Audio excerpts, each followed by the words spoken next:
नमस्ते everyone. Writing स्किलमध्ये आपण सुरुवात करूया. मेसेज रायटिंग हा 12th स्टेट बोर्डला जे आहे तर त्यामध्ये येणारे क्वेश्चन 4मध्ये येणारं रायटिंग स्किल आहे. मला वाटतं थर्ड सेक्शनमध्ये पहिला भाग आहे. तर त्याच्यामध्ये message writing, statement of purpose असं 3मध्ये एक आहे मेसेज रायटिंग. तर मेसेज रायटिंगने आपण सुरुवात करूया. हा एक व्हर्च्युअल मेसेज आहे. मेसेज म्हणजे काय? व्हर्च्युअल मेसेज आहे की आपण मोबाईलवर एकमेकांना मेसेज पाठवतो, टेक्स्ट मेसेज लिहून पाठवतो किंवा कधी कधी व्हॉट्सअपवर पण पाठवतो, पण टेक्स्ट मेसेजचंच हे फॉर्मॅट आहे. Instead of talking we can write. म्हणजे जेव्हा आपल्याला बोलायचं असतं त्याच्याऐवजी आपण एक टेक्स्ट मेसेज करतो, तर त्याचं फॉर्मॅट कसं असावं वगैरे याच्यावर आज आपण बघणार आहेत आणि त्याचं इव्हॅल्युएशन सिस्टीम पण कसं आहे. तर फॉर्मॅट काय आहे? तर हे एक पेज आहे, मार्जिन आहे आणि हे समजा वहीचं पेज आहे. तर हे पहिलं पेज, हे दुसरं पेज असं आपण समजूया. पहिल्या पेजमध्ये इथे काय करायचं आपल्याला? डेट आणि टाईम. म्हणजे जसंच इथे आपल्याला लिहायचं आहे डेट आणि टाईम. त्यानंतर लिहायचं आहे ज्यांना आपण लिहिणार आहोत मेसेज. समजा आता माझा मुलगा आहे सोहम, त्याला मेसेज लिहायचा आहे, तर मी इथे सोहम लिहिणार आहे.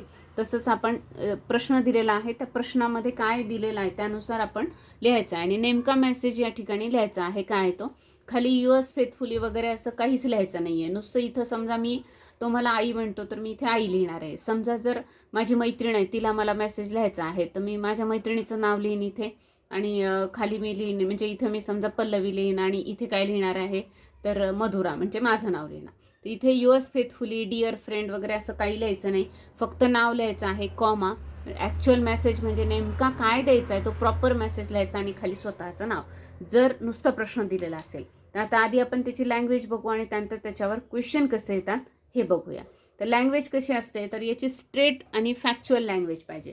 म्हणजे त्यात अलंकारिक शब्द वगैरे असं काही नको. जे जसं सांगितलंय तसं थोडक्यात मांडायचं आहे. लिमिटेड वर्ड्स, खूप पालाळ लावायचं नाही आहे, म्हणजे त्याचं बॅकग्राऊंड लिहायची काही गरज नाही आहे. कमीत कमी शब्दात जास्तीत जास्त मेसेज आपल्याला पोचवायचा असतो.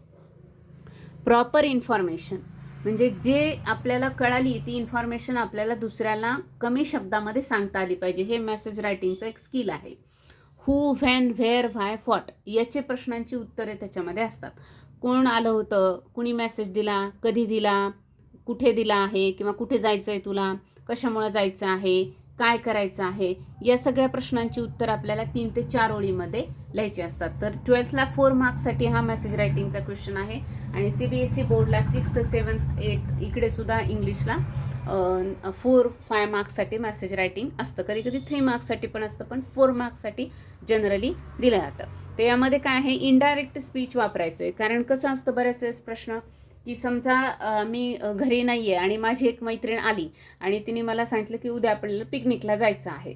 मग माझा जो मेसेज आहे तो माझ्या मुलाने लक्षात ठेवला आणि त्याला बाहेर जायचं आहे, कारण मी आल्यावर तो नसणार आहे, म्हणून त्याने मला मोबाईलवर मेसेज केला. तर तो कसा करेल की तुझी मैत्रीण आली होती, तिने असे सांगितले आहे की इनडायरेक्ट स्पीच, ती असं म्हणाली की असं असं उद्या 8 वाजता एकत्र जमायचं आहे, एवढाच मेसेज द्यायचा आहे.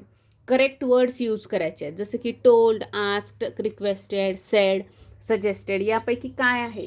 तर काही आपल्याला अर्थबोध होत नसेल तर आपण टोल्ड वापरायचं आहे त्या ठिकाणी. ठीक आहे. त्यानंतर त्याची इव्हॅल्युएशन सिस्टीम कशी असते?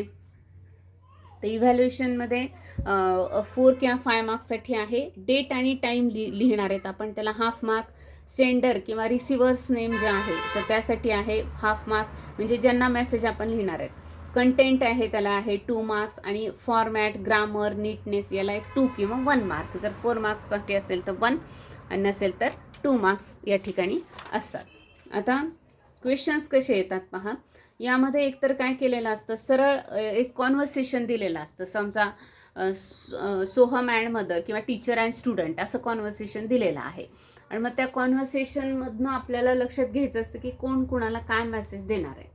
दुसरा एक प्रकार आहे, त्यामध्ये डायरेक्ट क्वेश्चन दिलेला असतो की mother is not home and Rohan mother's friend came, Rohan received the message. किंवा फोन आलेला असतो, Rohan received the call and then typed the message for his mother. या पद्धतीने क्वेश्चन असतो, डायरेक्ट दिलेला असतो, रिलेटेड टू काय समजा पार्टी वगैरे. किंवा एखादा कॉल आलेला असतो फादरसाठी, त्याच्यामध्ये उद्याची मीटिंग कॅन्सल झालेली आहे असा एक असतो आणि मग फादरसाठी एक मेसेज लिहून ठेवायचा असतो.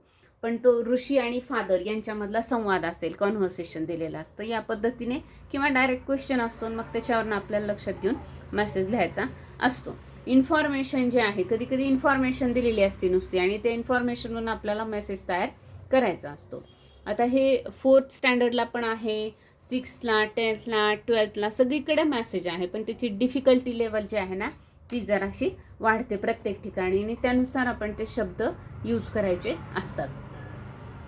आता होमवर्कसाठी एक क्वेश्चन दिलेला आहे मी, you are Soham, you wants to go to your friend's home, इथं एस चुकून झाले, want to go to your friend's home, आई is not at home, write a message to her informing about you. म्हणजे तुम्ही सोहम आहात आणि तुम्हाला तुमच्या मित्राच्या घरी जायचं आहे, पण आईला सांगून जायचं आहे, मग आई घरी नाही आहे, मग आईसाठी काय करायचं आहे, एक मेसेज आपल्याला टाईप करायचा आहे.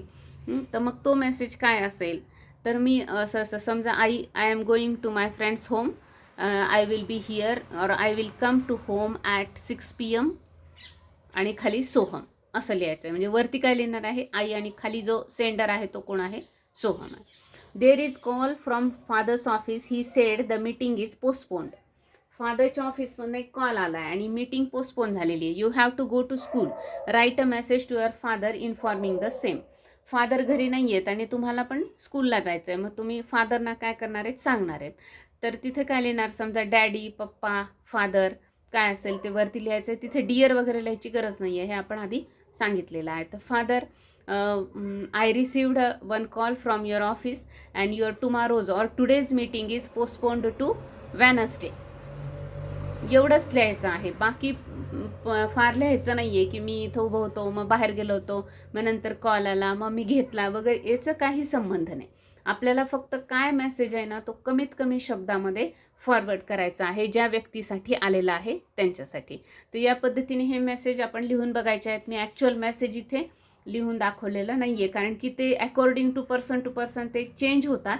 आपले भाषा वेगळी असते, प्रत्येकाची स्टाईल वेगळी असते आणि त्यानुसार ते अपील होत राहतं.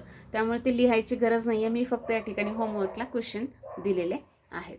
थँक्यू. आपण भेटूया नेक्स्ट रायटिंग स्किलच्या व्हिडिओमध्ये.